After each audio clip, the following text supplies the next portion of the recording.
Movie شروع ہوتی ہے ایک ایسی لڑکی کو دکھاتے ہوئے جس کا نام روز ہے، اور اسے مووی میں بہت اگلی یعنی بدصورت بنا کر دکھایا گیا ہے۔ اس کو گلاسز لگی ہوئی ہیں، اس کے منہ پر کافی نشان ہے اور وہ کچھ زیادہ پیاری نہیں ہے۔ اس میں کانفیڈنس بھی نہیں ہوتا کیونکہ وہ یہ سمجھتی تھی کہ شاید وہ پیاری نہیں ہے، اور لوگ بھی اس کا مذاق اڑایا کرتے تھے۔ روز ایک فیشن ڈیزائنر ہوتی ہے اور یہ بہت اچھے اچھے ڈیزائنز بنایا کرتی تھی کیونکہ یہ کافی ٹیلنٹڈ بھی تھی۔ ایک دن روز آفس جا رہی ہوتی ہے کہ راستے میں اسے کوئی پریشانی ہو جاتی ہے اور وہ آفس اس وجہ سے لیٹ پہنچتی ہے، لیکن جیسے ہی وہ آفس پہنچتی ہے اس کا باس اس پہ غصے ہونے لگتا ہے کہ یہ ٹائم ہے تمہارا آنے کا۔ وہ کہتا ہے کہ خود کو دیکھو، تم ڈیزائنز بھی اپنی طرح بناتی ہو، جس کو سن کر وہاں پر سارے کھڑے لوگ ہنسنے لگتے ہیں۔ لیکن ایک ایسی لڑکی ہوتی ہے جو کہ خاموش رہتی ہے۔ وہ ایک ماڈل تھی اور روز کی بیسٹ فرینڈ تھی۔ وہ روز سے بہت پیار کرتی تھی۔ اب لنچ ٹائم ہوتا ہے، روز بیٹھ کر اپنا لنچ کر رہی ہوتی ہے کہ تبھی اس کے پاس ایک لڑکا آتا ہے جس کا نام بریڈ ہوتا ہے۔ وہ اس سے کہتا ہے کہ کیا تم میرے ساتھ پارٹی میں چلو گی، جس کو سن کر روز کافی کنفیوز ہو جاتی ہے، لیکن اس کی بیسٹ فرینڈ کہتی ہے کہ یہ اچھا موقع ہے، تم اچھے سے کپڑے پہننا اور ضرور جاؤ اس کے ساتھ۔ اب ہم دیکھتے ہیں کہ روز تیار ہوتی ہے اور بریڈ کے ساتھ اس پارٹی میں جاتی ہے۔ وہ لوگ بہت باتیں کرتے ہیں، انجوائے کرتے ہیں۔ پھر جب روز واش روم میں جاتی ہے تو اسے دو لڑکیاں باتیں کرتی ہوئی سنائی دیتی ہیں جو کہ روز کے اگینسٹ باتیں کر رہی تھیں، اس کی برائیاں کر رہی تھیں، اور یہ بھی کہہ رہی تھیں کہ بریڈ تو روز کو یہاں پر لے کر نہ آتا، وہ اسے اس لیے یہاں پر لے کر آیا کیونکہ روز کی بیسٹ فرینڈ نے اسے ایسا کرنے کو کہا۔ روز کو یہ سن کر کافی دکھ ہوتا ہے اور وہ اپنی بیسٹ فرینڈ کے پاس جاتی ہے اور اسے پوچھتی ہے کہ کیا یہ بات سچ ہے کہ تم نے بریڈ کو میرے ساتھ آنے کے لیے کہا؟ تو اس کی دوست کہتی ہے کہ ہاں یہ سچ ہے، لیکن میں نے اسی لیے کہا کہ تم اپنی زندگی انجوائے کر سکو، تم کہیں بھی تو نہیں جاتی ہو، تم میری بات کا غلط مطلب نہ لینا۔ لیکن روز یہ سن کر کافی دکھی ہو چکی تھی، اس لیے وہ وہاں سے باہر نکل آتی ہے اور اپنے اسکوٹر پر وہاں سے جانے لگتی ہے۔ لیکن راستے میں اس کا کسی کار کے ساتھ ایکسیڈنٹ ہو جاتا ہے جس کی وجہ سے وہ بہت بری طرح زخمی ہو جاتی ہے۔ اس کی بیسٹ فرینڈ یہ دیکھ کے بہت زیادہ سیڈ ہو جاتی ہے، پاگل ہو جاتی ہے اور اسے ہاسپٹل لے کر آتی ہے۔ روز کو بہت گہری چوٹیں آئی تھیں، اس کے جسم پر ہر طرف پٹیاں ہوئی ہوئی تھیں، بینڈیجز لگے ہوئے تھے۔ روز ایک ہفتے بعد جاگی تھی۔ جب اس کے فیس سے اس کی پٹی اتاری جاتی ہے تو وہ یہ دیکھتے ہیں کہ اس کا فیس بالکل ڈسفگر ہو چکا ہے، خراب ہو چکا ہے، اور روز بھی جب یہ دیکھتی ہے تو اسے یقین نہیں آتا کہ یہ اس کے ساتھ کیا ہو گیا۔ روز کی بیسٹ فرینڈ اسے اپنے گھر لے آتی ہے اور کہتی ہے کہ ظاہر ہے تم اتنے دن بیمار رہی، بے ہوش رہی، تو ہمارے باس نے تمہاری جگہ کسی اور کو رکھ لیا ہے، اور ویسے بھی تم ریسٹ کرو اور تم یہاں پر میرے ساتھ رہو گی۔ پھر ہم دیکھتے ہیں کہ روز ایک روم میں ہوتی ہے، وہ اکیلی ہوتی ہے اور شیشے میں اپنا فیس دیکھ کے رونے لگتی ہے۔ وہ سوچتی ہے کہ میں کوئی نہ کوئی ایسا طریقہ ضرور نکالوں گی جس سے میرا فیس ٹھیک ہو سکے اور میں پہلے کی طرح بن سکوں۔ اسے اب اپنے پرانے فیس کی قدر ہونے لگتی ہے جسے سب برا برا کہتے تھے۔ وہ نیٹ پر سرچ کرنے لگتی ہے، اسے ایک کلینک کے بارے میں پتا چلتا ہے جو کہ سب زخموں کو ٹھیک کر سکتے تھے۔ وہ اس بارے میں اپنی دوست کو بتاتی ہے تو اس کی دوست کہتی ہے کہ دیر کیسی، ہمیں فوراً وہاں پر جانا چاہیے۔ پھر ہم دیکھتے ہیں کہ روز اور اس کی دوست اس کلینک پر آ جاتے ہیں۔ روز بہت ہیزیٹیٹ کر رہی ہوتی ہے، چیک نہیں کروا رہی ہوتی کہ تبھی اس کی دوست کہتی ہے کہ دیکھو ڈرنے والی کیا بات ہے، اگر تم ابھی اپنا ٹریٹمنٹ کروا لو گی تو تمہیں کبھی بھی یہ فیل نہیں ہوگا کہ تمہارے منہ پر کوئی نشان تھا، اور تم دیکھنا کتنا پیارا فیل کرو گی۔ تو روز اپنی دوست کے سمجھانے پر مان جاتی ہے۔ اب ہمیں اگلا دن دکھایا جاتا ہے جب روز کا آپریشن تھا۔ ہم دیکھتے ہیں کہ آپریشن تھیٹر میں سب ڈاکٹرز نے ریڈ کلر کا ڈریس پہنا ہوتا ہے، اور جو ڈاکٹر اس کی سرجری کرنے والا تھا اس نے بھی ریڈ کلر کا ڈریس پہنا ہوا تھا اور اپنا فیس کور کیا ہوا تھا۔ وہ اس کے فیس پر لگانے کے لیے ایک جیلی ٹائپ میٹیریل لاتا ہے۔ وہ جیلی جیسی چیز موو بھی کر رہی ہوتی ہے، ایسے لگ رہا تھا جیسے اس میں جان ہو۔ سرجری کے بعد روز اپنے گھر آ جاتی ہے اور جب رات کو اس کی آنکھ کھلتی ہے تو وہ اپنی پٹیاں اتارنے لگتی ہے۔ اس کا فیس اب بالکل ٹھیک ہو چکا تھا اور روز یہ دیکھ کر خوش ہو جاتی ہے، اسے یقین نہیں آتا، وہ اپنے فیس پر ہاتھ لگانے لگتی ہے، اور اب وہ پہلے سے بھی زیادہ پیاری ہو گئی تھی۔ لیکن اب اس کی باڈی میں کچھ چینجز آنے لگے تھے، اسے اب بھوک زیادہ لگ رہی تھی۔ پھر روز اپنے روم سے باہر آ کر نیچے جاتی ہے جہاں پر سوئمنگ پول میں ایک آدمی کو وہ کاٹ لیتی ہے۔ اگلے دن روز اسی ڈاکٹر کے پاس جاتی ہے جس نے اس کی سرجری کی تھی۔ وہ ڈاکٹر سے کہتی ہے کہ مجھے سمجھ نہیں آ رہا کہ رات میں نے ایک آدمی کو کیوں کاٹ لیا۔ تو ڈاکٹر کہتا ہے کہ پریشانی والی بات ہی نہیں ہے، تمہیں ہیلوسینیشنز ہو رہی ہیں، ویژنز آ رہے ہیں، تم خود سے ہی چیزیں دیکھ رہی ہو، بس تم اپنی میڈیسنز پوری لو اور دیکھنا تم جلدی ہیل ہو جاؤ گی، ٹھیک ہو جاؤ گی۔ لیکن روز کو نہیں لگتا کہ یہ اس کے ویژنز تھے۔ خیر وہ اس بات کو اگنور کر دیتی ہے اور ڈاکٹر سے کہتی ہے کہ مجھے بھوک بھی بہت زیادہ لگ رہی ہے۔ تو ڈاکٹر اسے کہتا ہے کہ میں نے جو آپ کو ریڈ بوٹل میں چیز دی ہے وہ پی لیا کریں، اس سے آپ کی بھوک کو فرق پڑے گا، یہ آفٹر سرجری سائیڈ افیکٹس ہوتے ہیں۔ ڈاکٹر اسے یہ بھی کہتا ہے کہ پریشان نہ ہوا کریں آپ، یہ نارمل ہے۔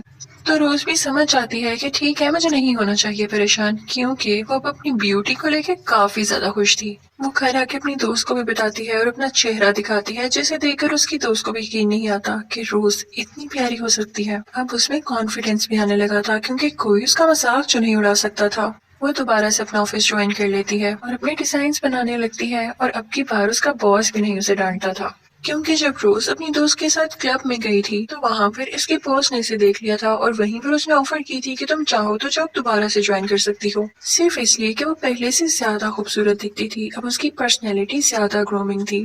اسے کلب میں لڑکا اچھا لگتا ہے، لیکن وہ اسے بھی مار ڈالتی ہے۔ اگلی صبح جب اس کی آنکھ کھلتی ہے تو وہ اپنے روم میں ہوتی ہے، اس کے ہاتھوں پر کوئی خون نہیں ہوتا، نہ ہی کوئی ڈیڈ باڈی ہوتی ہے آس پاس، اور نہ ہی وہ کلب میں ہوتی ہے۔ تو اسے لگتا ہے کہ ڈاکٹر نے صحیح کہا تھا، یہ میری ہیلوسینیشنز، میرے ویژنز ہی ہیں۔ وہ اپنی میڈیسن لینے لگتی ہے۔ پھر اگلے دن ہم اسی آدمی کو دیکھتے ہیں جس کو کلب میں روز نے کاٹا تھا۔ وہ مرا نہیں تھا، بلکہ ایسے لگ رہا تھا کہ جیسے وہ انفیکٹڈ ہو گیا ہو، اس کی کسی سے لڑائی ہو جاتی ہے اور وہ اتنا زیادہ غصے میں آ جاتا ہے کہ اس کا منہ ہی کاٹ ڈالتا ہے، اس کے منہ پر خون لگ جاتا ہے۔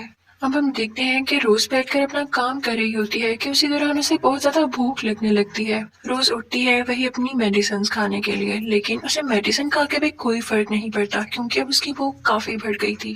وہ فریج کھولتی ہے تو اسے کچا میٹ دکھائی دیتا ہے، وہ اسے پکڑ کر ٹیسٹ کرتی ہے، اور پھر اس کو کھا جانے کے بعد بھی اس کی بھوک ہی نہیں مٹتی۔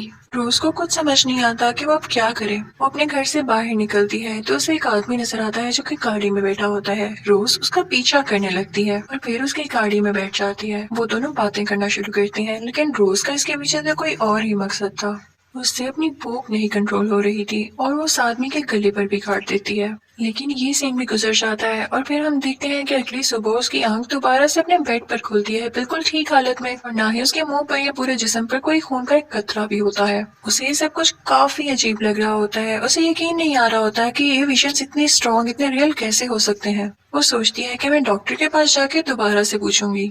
دوسری طرف ہاسپٹل میں ہم دیکھتے ہیں کہ جس آدمی نے دوسرے آدمی کو کاٹا تھا وہ بھی کافی اوفینسو ہو گیا تھا۔ وہ وہاں پر موجود ایک نرس پر اٹیک کرنے لگتا ہے اور اس کی انگلیاں کھا جاتا ہے، یعنی ان کی ساری عادتیں زومبیز جیسی ہو رہی تھیں، اور یہ کوئی وائرس ہی تھا جو کہ کاٹنے سے پھیل رہا تھا۔ اب روز اپنے ڈاکٹر کے پاس جاتی ہے اور اس سے کہتی ہے کہ مجھے بہت اسٹرانگ ہیلوسینیشنز ہو رہے ہیں، تو اس کا ڈاکٹر کہتا ہے چاہے کتنے بھی اسٹرانگ ہو، میں نے آپ کو بتایا نا کہ یہ سائیڈ افیکٹ ہے۔ روز وہاں سے واپس آ جاتی ہے اور پھر نیکسٹ ڈے اپنے باس کو اپنے بنائے ہوئے ڈیزائنز دکھاتی ہے، تو اس کا باس کہتا ہے کہ ویری گڈ، تم نے تو کمال کر دیا، اور اس نے واقعی میں بہت اچھے ڈیزائنز بنائے تھے۔ دوسری طرف ہم ہاسپٹل کا سین دیکھتے ہیں جہاں پر یہ بیماری بہت تیزی سے پھیل رہی ہوتی ہے۔ ڈاکٹرز کو بھی پیشنٹس کی حالت دیکھ کر کچھ سمجھ نہیں آ رہا تھا کہ یہ وائرس ہے یا کیا چیز ہے یہ جو ان سب کو اتنا زیادہ اگریسو بنا رہی ہے، اور ان پیشنٹس کو کچا گوشت کھانے کی کریونگ ہوتی تھی۔ پھر ہم دیکھتے ہیں کہ بریٹ روز کے پاس آتا ہے، وہ اس سے کہتا ہے کہ مجھے معاف کر دو، میں نے تمہارا دل توڑا۔ وہ دونوں مل کر ایک ہوٹل میں جاتے ہیں۔ جب روز بریٹ کے ساتھ مل کر باتیں کر رہی ہوتی ہے تو اسے بہت عجیب فیلنگ آتی ہے، جیسے اس کا پھر سے اسے بائٹ کرنے کا دل چاہ رہا ہو۔ اسے سمجھ نہیں آتی تو وہ واش روم جا کر اپنا منہ کھول کر چیک کرتی ہے۔ جو وہ دیکھتی ہے دیکھ کے حیران رہ جاتی ہے کہ اس کے منہ میں اور زیادہ دانت اگ رہے تھے، اور اس کے منہ میں بلڈ بھی لگا ہوا تھا۔ وہ بہت پریشان ہو جاتی ہے اور وہاں سے نکل جاتی ہے کہ تبھی وہاں پر وہ آدمی آ جاتا ہے جسے روز نے بائٹ کیا تھا گاڑی میں۔ وہ روز پر ہی اٹیک کر دیتا ہے۔ دوسری طرف ہم دیکھتے ہیں کہ ہاسپٹل کی سچویشن کافی خراب ہوتی ہے، پیشنٹس بڑھتے جا رہے تھے اور ڈاکٹرز کو ان کی سچویشن کے بارے میں کچھ بھی سمجھ نہیں آ رہا تھا، لیکن ریسرچ کرنے پر انہیں پتہ چلتا ہے کہ یہ وائرس ایک دوسرے کو کاٹنے سے پھیلتا ہے، اور لوگ اس میں اتنے زیادہ انفیکٹڈ ہو جاتے ہیں کہ انہیں ہوش ہی نہیں رہتی کہ وہ کس کو کاٹ رہے ہیں، ان سے اپنی بھوک ہی کنٹرول نہیں ہوتی۔ اور اسی طرح روز کو بھی جب بھوک لگتی ہے تو وہ زمین پر گر جاتی ہے، اور یہ ہوتے ہوئے ایک آدمی دیکھ لیتا ہے تو وہ روز کی ہیلپ کرنے جاتا ہے، لیکن روز کی باڈی سے ایک ٹینٹیکل نکلتا ہے جو کہ اسے مار ڈالتا ہے۔ پھر روز کو ایک ویژن آتا ہے کہ ایک عورت کو ایک بیڈ پر بٹھایا ہوا ہے اور اس کے آس پاس کافی نرسز ہیں، وہ اس کے چہرے کو کور کر رہی ہیں کسی لال کپڑے سے، ریڈ کپڑے سے، اور اس کا چہرہ کافی عجیب ہوتا ہے، اس کا چہرہ ڈسفگر ہوتا ہے۔ لیکن ابھی بھی روز کی آنکھ کھل جاتی ہے. اسے بہت سی عجیب فیلنگز آ رہی تھیں. اسے دوبارہ سے بھوک لگ رہی تھی جو کہ اس کے کنٹرول سے باہر تھی. وہ جاتی ہے اور اپنی ریڈ بوتل لے کر آتی ہے جس میں اس ڈاکٹر نے میڈیسن دی تھی اس کو کہ جب تمہیں بھوک لگے تو یہ پی لینا. کہ تبھی وہ پیتے پیتے وہ بوتل اس کے ہاتھ سے نیچے گر جاتی ہے اور جب روز جھک کر دیکھتی ہے تو وہ کوئی میڈیسن یا سیرپ نہیں ہوتا بلکہ انسان کا خون ہوتا ہے. کافی گاڑھا خون. روز پھر اپنے آفس جاتی ہے اور ویسا ہی ریڈ ڈریس تیار کرتی ہے جیسا کہ اس نے اپنے خواب میں دیکھا تھا اور پھر یہ ڈریس وہ اپنے باس کو دکھاتی ہے. اس کا باس یہ دیکھ کے بہت امپریس ہوتا ہے کہ تمہیں یہ آئیڈیا کہاں سے آیا اور وہ اسے کہتا ہے کہ میں اسے پریزنٹ کروں گا ایک بہت بڑے شو میں. تھینک یو اسے بنانے کے لیے. اب ہم دیکھتے ہیں کہ شو شروع ہو چکا ہوتا ہے لیکن وہاں پر ابھی تک روز کی دوست نہیں پہنچی تھی. وہ اسے ڈھونڈنے چاہتی ہے تو ڈاکٹر کی بھی کال آتی ہے جو کہ اس سے کہتا ہے کہ مجھے تم سے ارجنٹلی ملنا ہے. لیکن روز اس ڈاکٹر سے ملنے نہیں جاتی کیونکہ اس کا فیشن شو میں ڈریس جو ڈسپلے ہونا تھا. پھر وہ اپنی دوست کو دیکھنے جاتی ہے لیکن اتنی ہی دیر میں اس کی دوست وہاں پر پہنچ جاتی ہے. وہ بتاتی ہے کہ شہر کے حالات بہت زیادہ خراب ہیں. پیشنٹس بڑھتے ہی جا رہے ہیں اور ٹریفک بھی جام ہوا تھا تو میں کسی دوسری طرح آئی ہوں اور وہاں پر مجھے ایک عورت ملی جس نے میرے ہاتھ پر کاٹ لیا. میں کیا کروں؟ اصل بات تو یہ تھی کہ اب وہ بھی انفیکٹڈ ہو چکی تھی کیونکہ جس عورت نے اسے کاٹا ہوگا وہ بھی زومبی کی طرح ہوگی. اس دوران ہم دیکھتے ہیں کہ روز کو یہاں پر بھی پھر سے بھوک لگنے لگتی ہے اور وہ زمین پر گر جاتی ہے. دو لوگ اس کے پاس سے گزرتے ہیں تو اس کی مدد کرنے کے لیے آگے بڑھتے ہیں لیکن روز کو پتہ نہیں کیوں غصہ آ جاتا ہے اور وہ اپنے ٹینٹیکلز باہر نکال لیتی ہے اور وہ اس ٹینٹیکل سے ان دونوں لوگوں کو مار دیتی ہے. یہ سب بریڈ دیکھ لیتا ہے اور اسے وہاں سے اٹھا کر لے جاتا ہے. وہ اسے کہتا ہے کہ تم اپنے ڈاکٹر کے پاس چلی جاؤ لیکن وہ منع کر دیتی ہے کیونکہ فیشن شو اب شروع ہونے والا تھا. اب ہم دیکھتے ہیں کہ سب کے ڈریسز ڈسپلے کیے جاتے ہیں اور جب باری آتی ہے اس ڈریس کی جس کو روز نے بنایا تھا تو اسے اس کی جو بیسٹ فرینڈ ہوتی ہے وہ پہن کر ریمپ پر آتی ہے. اس کا بنایا گیا ڈریس بہت یونیک لگ رہا تھا لیکن چلتے چلتے اس کی دوست بہت زیادہ اگریسو ہو جاتی ہے اور ایک عورت کو کاٹ دیتی ہے جس کی وجہ سے اس کے منہ پر کافی زیادہ خون لگ جاتا ہے اور پھر وہ تیزی سے بڑھتی ہے اپنی باس کی طرف اور اسے بھی کاٹ لیتی ہے. اور اس کے بعد روز کی دوست وہاں پر گر جاتی ہے اور پھر تبھی وہاں پر وہ آدمی آتا ہے جسے روز نے اپنے ٹینٹیکل سے نیچے مارا تھا. اب وہ بھی خون کا پیاسا تھا. اسے بھی اب گوشت کی نیڈ تھی. روز اپنے دوست کی طرف بڑھتی ہے اور رونے لگتی ہے کیونکہ وہاں پر اب پولیس بھی آ چکی تھی جو کہ ان لوگوں کو مار رہی تھی جو انفیکٹڈ تھے. لیکن اس کی بیسٹ فرینڈ یہاں ماری جاتی ہے. بریڈ اسے زبردستی اس کے ڈاکٹر کے پاس لے کر آتا ہے لیکن روز بہت رو رہی ہوتی ہے. وہ خود کو بلیم کر رہی ہوتی ہے اس سب کے پیچھے کہ میری وجہ سے یہ وائرس پھیلا. وہ ڈاکٹر بریڈ اور روز کو ایک کمرے میں بند کر دیتا ہے اور بتاتا ہے کہ تم سمجھ رہی تھی کہ بریڈ تمہارا دوست تھا. اسے تو میں نے چوز کیا تھا تم پر نظر رکھنے کے لیے. تو بریڈ کہتا ہے کہ ہاں یہ ڈاکٹر ٹھیک کہہ رہا ہے. میں تمہیں اسپائی کر رہا تھا اور مجھے فیمس ہونے کا شوق تھا اسی لیے میں تمہارے ساتھ تھا. لیکن یقین کرو اگر ایک طرف یہ بات سچ ہے تو دوسری طرف یہ بھی بات سچ ہے کہ بے شک میں تمہیں اسپائی کرنے آیا تھا لیکن بیچ بیچ میں میرے دل میں تمہارے لیے فیلنگز بھی آ گئیں اور میں نے تم سے سچی دوستی کی. تم اس پر کبھی شک نہ کرنا. لیکن روز رونے لگتی ہے. اسے اس بات پر یقین نہیں آتا کہ اتنا بڑا دھوکا ہو گیا اس کے ساتھ. اسے بریڈ پر بہت غصہ آتا ہے. ڈاکٹر یہ سن کے بریڈ کے منہ پر کافی خون گرا دیتا ہے. روز اس روم میں دیکھتی ہے کہ وہاں پر ایک کریچر ہے جو کہ انسان کی طرح لگ رہی تھی. بیسیکلی وہ آدھی انسان ہی تھی. ڈاکٹر ان کو بتاتا ہے کہ یہ میری وائف ہے. وہ کہتا ہے کہ اسے پتا چل گیا تھا کہ ہم مرنے والی ہے تو اس نے اپنی باڈی کسی کریچر کے حوالے کر دی. کیونکہ اسے کینسر تھا تو اسی لیے وہ اپنی پین ختم کرنا چاہتی تھی لیکن وہ کریچر بہت اسٹرانگ تھی تو اس لیے اس کا کینسر بھی مورٹل ہو گیا جو کہ کبھی نہ ختم ہو سکتا تھا اور اسی لیے وہ ایسی دکھتی ہے. روز کو کافی غصہ ہوتا ہے ابھی بھی بریڈ پر. غصے میں وہ اپنے ٹینٹیکل باہر نکالتی ہے اور بریڈ کو جان سے مار دیتی ہے. اس کے بعد وہ اپنی نائف باہر نکالتی ہے اور ڈاکٹر کی وائف کے ٹینٹیکلز کاٹنے لگتی ہے جس سے ڈاکٹر کی وائف مرنے لگتی ہے. ڈاکٹر کچھ بھی نہیں کر پاتا کیونکہ اس روم کے باہر ہوتا ہے اور پھر روز اسی نائف سے اپنا گلا بھی کاٹ لیتی ہے تاکہ یہ وائرس یہاں سے باہر نہ پھیل سکے.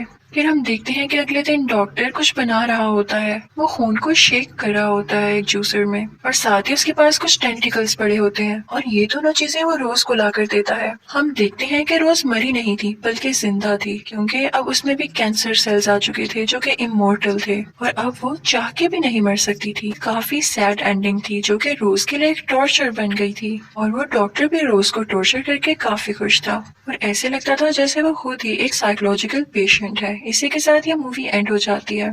Thank you for watching.